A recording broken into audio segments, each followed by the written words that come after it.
তো দেখো বন্ধুরা, আমাদের কিন্তু এখনো রোয়া শেষ হয়নি। আর এই যে বীজ দেখতে পাচ্ছ, এই বীজে কিন্তু আমাদের হবে না। তো দেখো, আমি সকাল সকাল বাড়ির সমস্ত কাজ গুছিয়ে রান্না করে চলে যাচ্ছি বীজ খোলায় বীজ তুলতে। আর তোমাদের দাদা ভাই আর শাশুড়িমা তো আগেই চলে গিয়েছে। আর আমার যেহেতু বাড়ি একটু রান্না বান্না করতে আর সংসারের তো একটা কাজ থাকে, সেসবগুলো গুছিয়ে তারপরে আমার একটু যেতে লেট হয়েছে আর কি। তো আমি যেতে যেতে তোমাদের একটু দেখাচ্ছি, এইগুলো হচ্ছে ডাঙার দিকের জমি, ওই জন্য এই দিকটায় আলু চাষ হয়।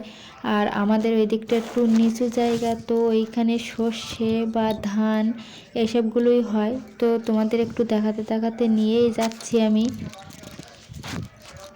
আর দেখো বন্ধুরা, আমি তাড়াহুড়ো করে যাচ্ছিলাম, তো এমনভাবে ভিডিওটা ধরেছি আর উলটপালট হয়ে গেছে।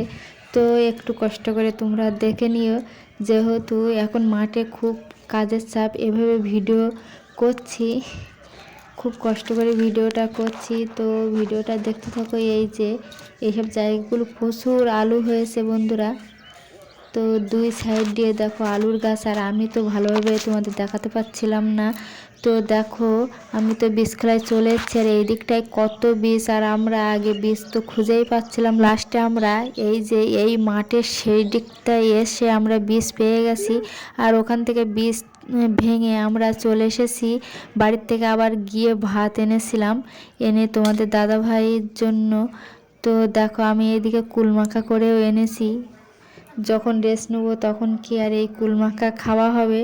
তো সেসব ভিডিও তোমাদের সঙ্গে আমি শেয়ার করতে পারিনি, যেহেতু এই তাড়াতাড়ি করে ধান ক্ষেতটা পুরো ভরাট করতে হবে রুয়ে, ওই জন্য।